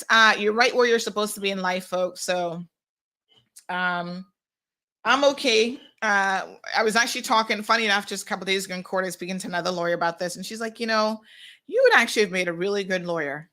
And I said, well, you never say never in life, and you never know where life is going to take you. And so it's one of those things where I say, for now, I'm right where I'm supposed to be. I'm loving what we do here on this platform, and being able to keep you guys informed, to have these discussions, to break it down, because I know not everybody even understands how court works. And just been able to go through all of that. Now, here's another case we're following for you guys. Kurt Monroe, he's in court. He's the young man who owns, what's the name of that bar again? He owns some bar there in town off of Smith Road. And he was found with a firearm in his possession. Now, poor little Kurt. We're not going to talk too much about him, because that's a jury trial. So sometimes there's a reason why I'm not saying anything at the time. But don't worry, we got our eyes on the ball. I'll let you guys know how that's going to go. Kids says, Sandy, you better hold your corner because they going to try come for you. You know how it is, child. Make them come. How many cases are unsolved? Court office needs appropriate and professional investigators. Well, it's not the court office that investigates. It's the police. So, you know, sometimes the police get lucky. I tell you what, police reporting is a little bit of luck. And sometimes it's just solid forensics as well. This case had CCTV footage, phone records that really were the foundation of the basis of this. And the judge really talked about how those things were impactful and her drawing her conclusion. The lies. But of course, she said sometimes a person might lie and there could be a perfect explanation for it. So she needs to give the defendants as much,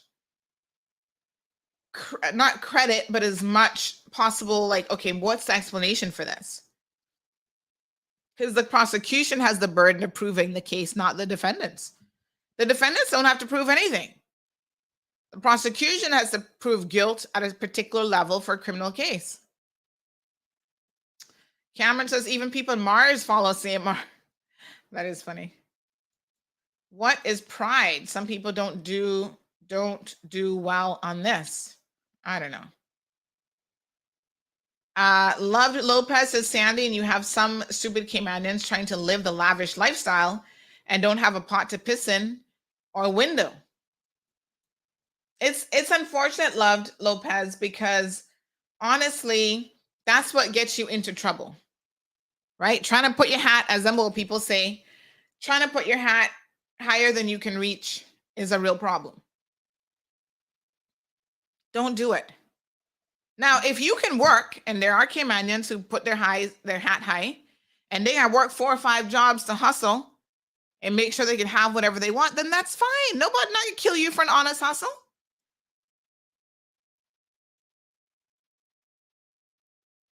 You can earn all the money in the world if you're doing it the right way. Moya says, considering this is an armed robbery that she planned, she should be deported. Given the possibility of 6 to 12 years, the children should be close to turning 18, so that eliminates her ties to needing to be a resident in the Cayman Islands. It's a good point, Moya, and we will see what happens once she's out. I don't know how old her kids are, but I do believe at least one is in primary school. Because during the trial, she said she had to go pick him up and she needed to end the trial early. That was when things were getting a little bit hot and she wanted to come off the sand. And the judge said, you need to plan I'll let you go today, but you need to plan your schedule because you know you're in the middle of a trial. This is not something to be joking with. So if you need to arrange for the child to be picked up, then I felt like it was just getting too hot for her. This was a cross-examination from the prosecution. And so she kind of just wanted to dip out that day. Because then when she went outside, she was outside. She wasn't in no rush all of a sudden to go get kids. But she's like, oh, I got to go. At 3:30, she tells the judge, oh, the kids were supposed to pick up at 3 o'clock. And she wanted to end the trial early. But then when she went outside the courthouse, she was in no hurry to get to her car. So this woman, I mean, lies upon lie. I mean, listen, there are some people in this world who are delusional. And they are pathological liars. And they lie about everything. And it strikes me that might be the kind of person that we're dealing with here. I don't know if that's mental health or not, but I'm just saying. All right, folks, don't forget 936-2626. You can now call into the show. Come on, Gabby, call us. Ultra Lounge, yes. So he's in court for illegal possession of a firearm. Of course, since he's proving not guilty, if they find him guilty, he's looking at a mandatory 10 years of his life. But he's got a good lawyer, honey child. He went and got himself Amelia. And I'm telling y'all straight, if I'm in court again for any criminal stuff, I'm going to be on my knees begging Amelia, you come defend me, girl, because she's good. By the way, she got bail for Lavelle last week. So, yeah. Mitchell joining us from New York. Thank you so much. So here's the thing. with the new phone setup, you guys can actually call me, not just on the regular line, but you can call on WhatsApp as well. That's pretty cool, right? So you can call that number WhatsApp. Aliana says, free to homie, hashtag free Kurt. Not if he did it, child. And it looks like he was caught red-handed because the firearm was found in his house. So we're going to see what kind of excuse they're coming with. But like I said, it's a jury trial. So for now, we can't say nothing. Mitchell used to live in Cayman for 17 years. Oh, nice. Now people can use mental illness as a getaway card. I don't know. So Kathy says Eve's actions don't reflect on the person, the man, the father that Markel is. Markel, hold your head high. Fetty Ras, please don't take any comments personal, but look at it being said to direct your future and the kids with a positive mindset. Yeah, I mean, I hope that he maintains his own. But let us be honest as well, Kathy, if you had to call a spade, isn't he the biggest enabler for her? Isn't he allowing her to go out there and live this life, although he was not in the mix-up with this particular thing? He defends her all the time. And he is part of that lifestyle that she's trying to keep up with. So they need a tailor for two, a tailor for her and a tailor for him. Is it not possible that sometimes your spouses and those closest to you are the same ones who are contributing to your own demise? Not to say that every situation your spouse is going to know what's going on, but sometimes they know plenty. And they need to step up and say, listen, if you want me and you to continue to be together, I can't have you out there breaching quarantine. And I'm doing it with you. So sometimes, Kathy says maybe he didn't have a choice. Everybody has a choice, honey child. Sometimes you got to step off people. Even when you got children with them, you got to be like, listen, your actions mean that you don't mean me no good. You don't mean my children no good. You needed to stay home minding my children, but you're not even doing that. And so we need a change around here. And either you're going to make some changes or I'm going to make some changes. Tough love. Emma says she might have grown up in that same kind of manipulative environment because she's a pro. I'm sure that people who are like this have been exposed to a lifelong, journey. This doesn't happen overnight. So I do feel sorry for the husband. Absolutely. And the kids. And now what he's going to be facing. So El Rey agrees as well that he probably didn't have a choice. Are people in relationships and not have a choice anymore? Is that what goes on? Like I said, I know when you have kids, that complicates things a whole lot. Because some of y'all be staying with people you don't even like, but you got children with them. You're like, oh, I got to grin and bear it, child. Y'all be telling me, Sandy, he's out there doing this and that, and he got his Spanish woman on the side, but we got kids. And I'm just like, okay, but you do know you're exposing your children to this. So if you really care about the kids, which it sounds like you're thinking you do, when you say, oh, we got kids, why would you expose your kids to such foolishness? Because as Emma just pointed out, you become a product of what you witness and you're raised in every single day. But maybe Markel doesn't even know any different. Like I said, I don't know the man, so I'm not trying to make a judgment call about him. But maybe he doesn't even know the difference. Like maybe for him, she is a great wife, despite, all this other stuff. I don't know. Emma says because he loves his wife. Love can turn you effing stupid. I guess. I'm not quite understanding it, but okay. Kathy says you're 100% Sandy. She seemed like the dominant partner. Oh, without a doubt. She's calling the shots here. That poor little man, he's, what do we call it? P-whipped. He's just there for the ride, and he does whatever she tells him to do. And she's a little bit older than him, too, so I feel like she's probably more street smart than him. So, yeah, she's running the show. Poor thing. What a mess. Look at where Marshall gone with this now. I wonder if she used to beat her husband. No. I mean, listen, it's not unheard of that men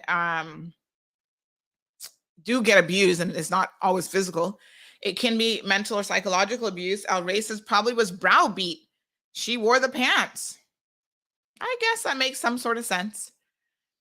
Anyway, folks, it is what it is. Sad for those children. Emma says women control men quite often, and poor man can't do shit without that woman's approval. It is, like I said, p-whipped. And I don't know, y'all hear these stories about these women who be putting stuff in men's drinks and all kind of stuff when they cook from and whatever. They mix up some kind of special sauce. Child, please, y'all know that wouldn't be Marlon Hill, child. He'd be like, "What? You did what?"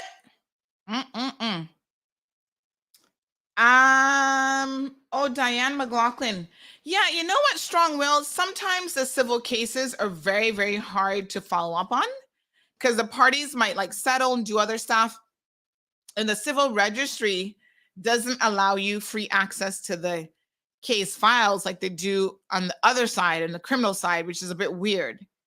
So sometimes, unless the parties are willing to give an update, it becomes very, very difficult to get those types of an update.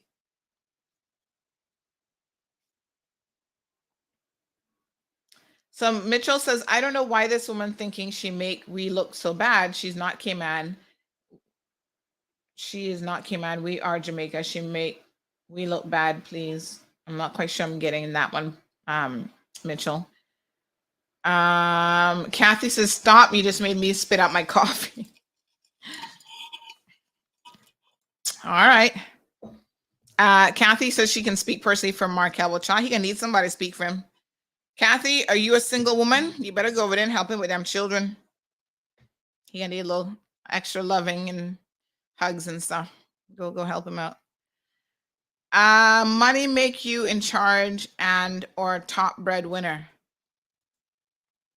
Stew peas. Yes, that's what it's called. Thank you, Kizwiz. She tie him. Yes, yes. That's what I've heard of this thing before. What a hot mess. So listen, unfortunately, somebody said she's crazy as hell and she will never learn. Unfortunately, folks, we also had a fatality over the weekend. Let me just see some of the WhatsApp messages.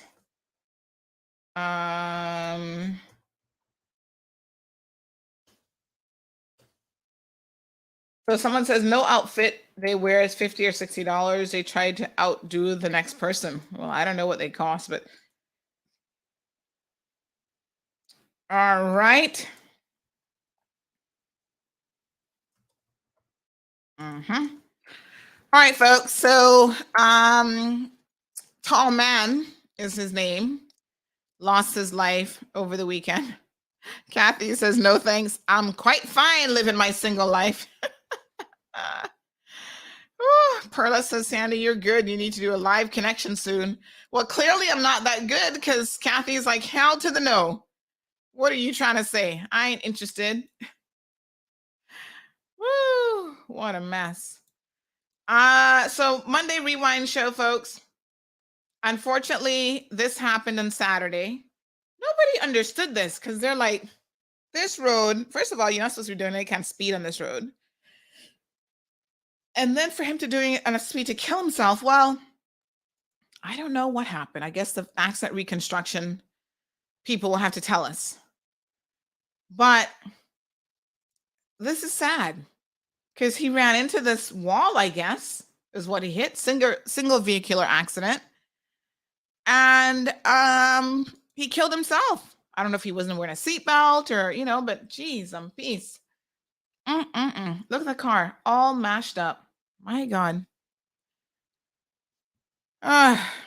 Sad. We don't have an official name yet, but we do know he is a Jamaican national. And this happened in Mangrove Avenue at about 1:30 p.m. And it's unfortunate that I'm hearing that there's some sort of incident that happened before the accident where he was either in an altercation or he was assaulted, or there's quite a few stories. So we have reached out to the RCIPS to get some clarity on exactly what happened. So, as soon as we get a response on that, we will certainly let you all know. Just a very, very sad situation, huh? My gosh. Wow. I don't know. I don't know what to say. I mean, it's just unbelievable.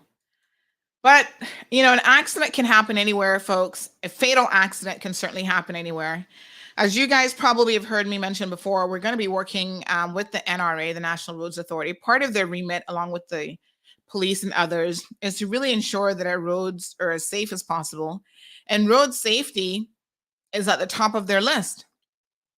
So I am really imploring all of you to just be cautious. It only takes one accident. It only takes, one wrong turn. All of a sudden you end up in a wall. And next thing you know, you're dead. Right? It really, unfortunately, does not take very much. And now an entire family, like I said, he's from Jamaica. So, of course, now they have to try to, send his body back home, expatriate the body, all this kind of stuff. It's just like, wow.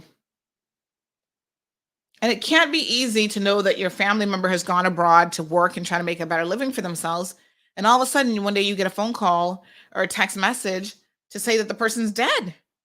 Yeah, we heard that as well, that he was punched in the head by someone. So I don't know if the lick to the head kind of made him, he probably shouldn't have gotten in the car, but maybe he was trying to run away from the people that he was in this altercation with. Like, the whole thing is just crazy. The number one cause of accidents in Cayman is speeding, drinking and driving, and not paying attention. Those are your top three. I don't know what order they fall in. Now, folks, today is the deadline. Very important deadline if you're interested in the tourism industry. Cruise ships are coming back next month. We're starting to really get back to that full reopening point. And if you are in the industry, or even if you're not in the industry, but you want to upskill yourself, consider that the Shaker bartending course is available to you, but today's the deadline by 5 o'clock to register. The Ministry of Tourism and Transport, in conjunction with the Wine School, is offering the industry-recognized Shaker International Bartending Course. This course is open to all Caymanians 18 years and older. Registration deadline is Monday, February 28th. Do not miss out on this opportunity to upskill your tourism industry skills for free. Past students have found job opportunities in some of Cayman's best restaurants and bars. Visit wineschool.rcayman.ky today.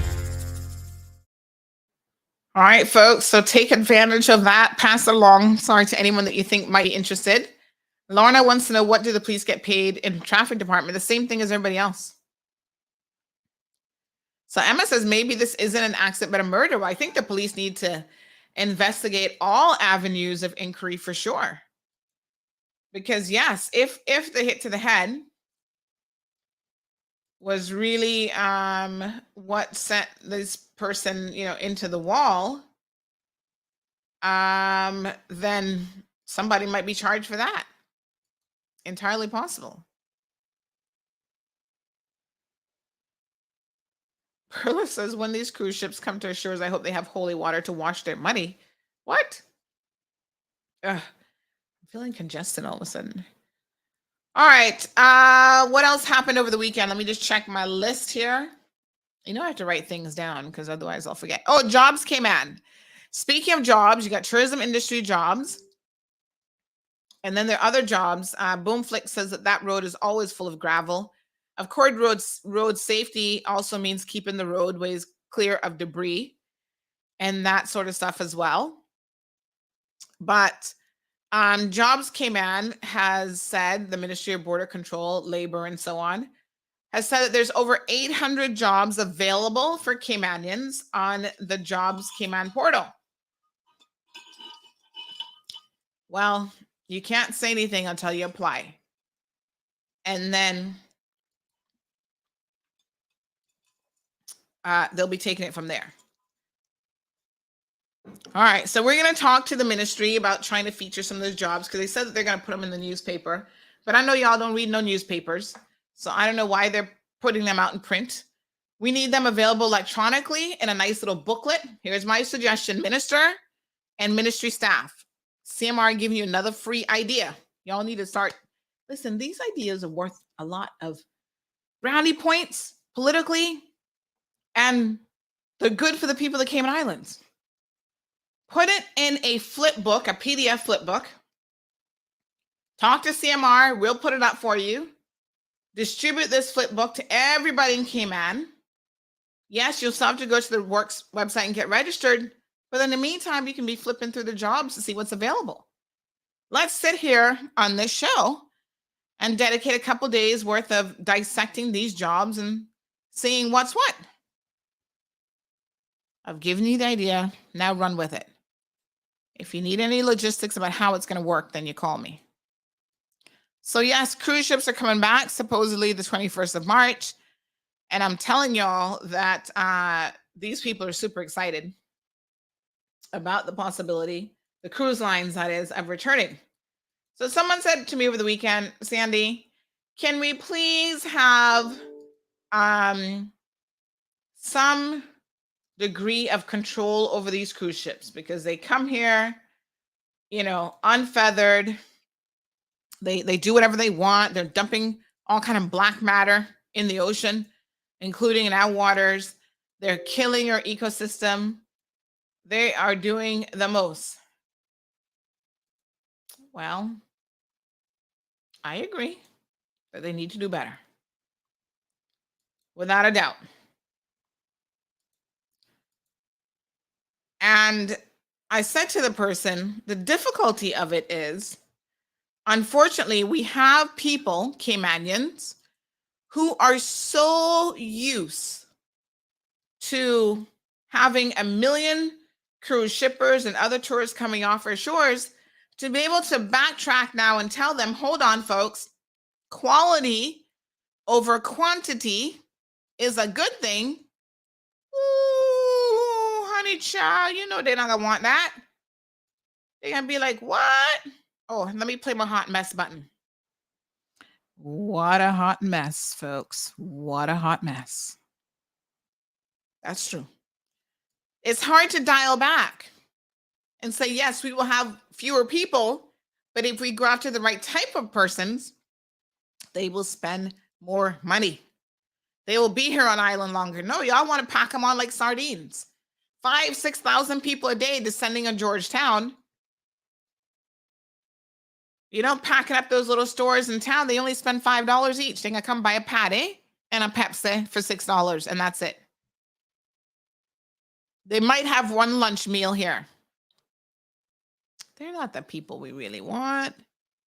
Yes, I know the cruise industry has a place to play, but we need to do some real evaluating of our situation here, because they're not the ones who spend money. They are cheap as they, listen, they're taking an all you can eat, all you can booze up, all you can drink cruise for $1,500. What kind of people you think you're attracting? There are people who are going to come here and be like, oh, let me go and spend $100 on lunch. Nope. So we got to think, folks. COVID presented an opportunity for us to reset the dial. I'm not sure that we've done it. We were just so focused on just trying to survive, I guess. And, you know, kind of get back to where we were. But we haven't reset anything. We haven't reset the dial at all. In fact, have we even painted Georgetown? Spruced up the waterfront? They're coming back in March. Can we do some of that stuff? I would love to see us really spend some time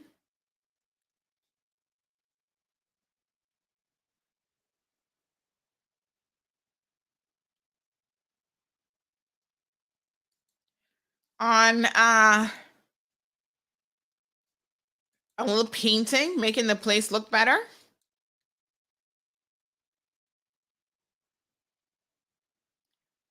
We've not done any of that. Huh.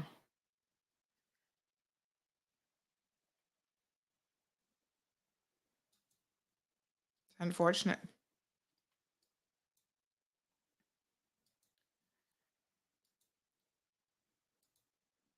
Even the little, on the waterfront, you have right there by Hogsty,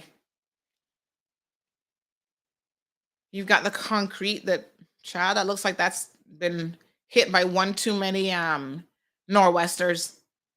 Go ahead and put a little bit of plaster on it, even it out, paint it up.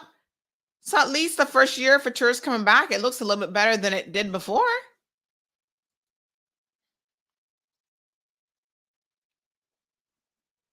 Lorna says jobs available, great for Caymanians. Well, let's hope so. Is it still down? I know the job portals. Let me try and see. Jobs came out. I know it went down over the weekend, like on Friday, but I assume that was because too many people were hitting it up. No, man, it's back on. It's back. I want us to I'm gonna have to get a login and set it up and see if we can't register and go through the job portal. That's something that we should do. And they should be showing people, because not everybody is tech savvy. They should be showing people how to use the job portal and stuff as well. Yep. They could be doing a lot. Thank you, Mitchell. Mark has a question. Mark says, are they going to have a negative test before coming off the ship? Let me see if they've told us yet. 1 second. I feel like we don't have all the details as yet, but I'm assuming that it will be the same. Let me see if they say what the criteria are yet.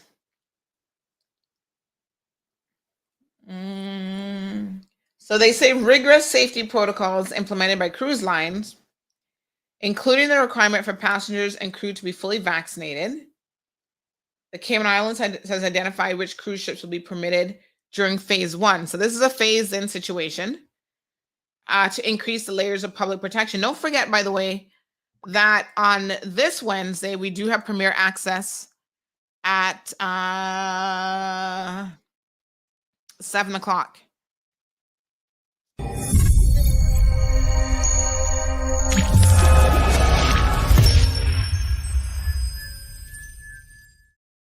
The Cold Hard Truth now has your Premier Access with Premier Panton. Hello everyone, this is Wayne Panton. Come and join me on Cayman Mar Road's Premier Access every other Wednesday at 7 p.m. for a frank and open Q&A session. I'm here to answer your questions about the issues that concern you the most. Tune into YouTube and Facebook Live on Wednesday. We will see you there.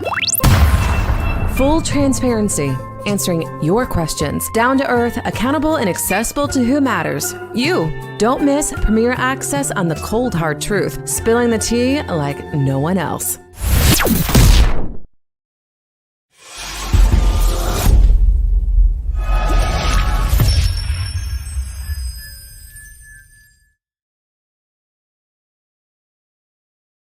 All right, folks. So thank you so much.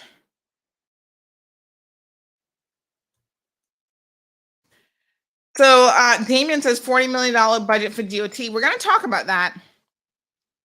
I'm going to tell you some of my thoughts on it. But yes, we're going to talk about that. It's certainly not the biggest budget the DOT has had, by the way. But they're going to need a lot to try to recuperate and rebounce from COVID. I'm at least able to get to the, I'm not logging in, but I was able to get to the primary screen. So if you're not able to get to it, I have found before, and this is like a quirk, I think, with some government sites, that they don't work the best in Google Chrome. So maybe try a different browser. But this part of the website, I can say, is up. Whereas I know last week, not even this was working. So just double check it. I'll send you the URL just in case. All right, try that on a different browser and see. Oh yeah, they need to do a little bit of something more to let people know what jobs are available and provide people with assistance. You know, not everybody, like I said, might have internet access as easily or access to computer. They should have computers, which I think they might at Works. Do they still have those set up where you can go in and log in and so forth? You can use it right there to register for the jobs. All right, good people. I think that's it for today.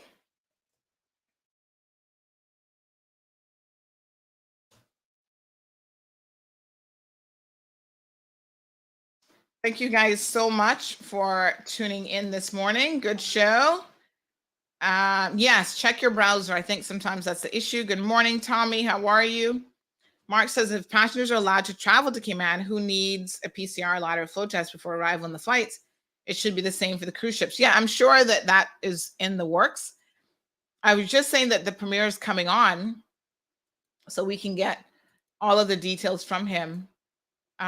If it's not in the article. So let me just have a quick look here. But I do believe that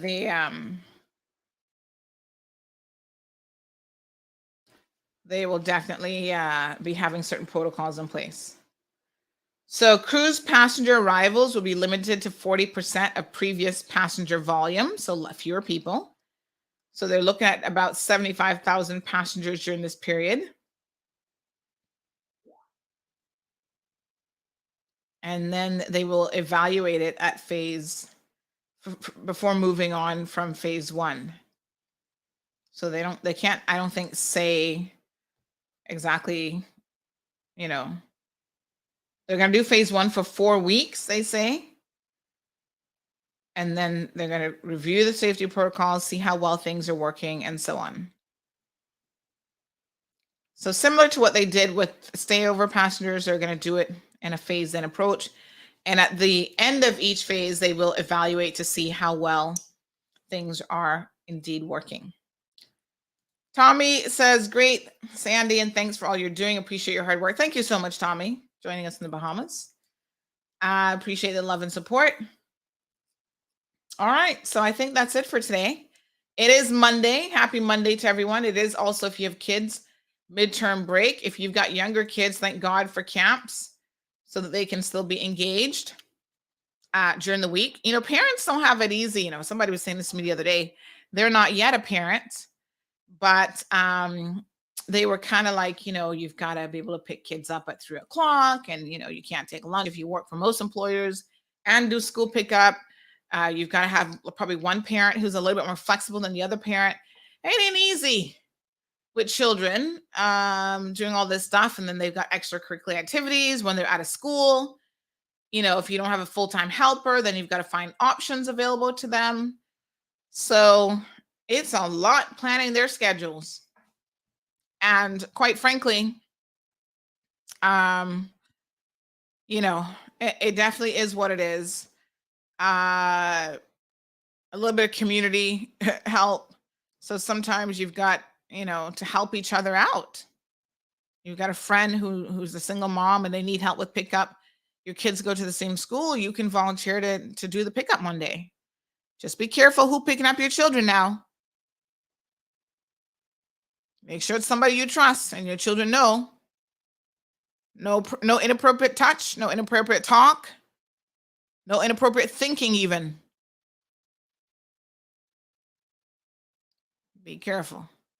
All right. Thank you, Perla, Tommy, Mark, Damien, everybody else that tuned into the program. Mitchell, Lorna, Moya, Kizwiz, KK. Who else was here? Boomflick, all of you. At one point, I think we reached 340 people or something on the live stream today. So we're getting very, very close to being able to kick off on the station. Like I said, the board is here. I wonder if I could set up that second camera today. I'm going to work on it. I'm going to see what I can do with the second camera. I got to see how and where to position it, but I'm working on it. I think I'll probably just use, I can actually use the iPhone as another camera to bring in, but that's going to be busy taking calls potentially. So I can't overuse that for that purpose. So I do have a webcam. I'm thinking that I can perhaps use the webcam instead.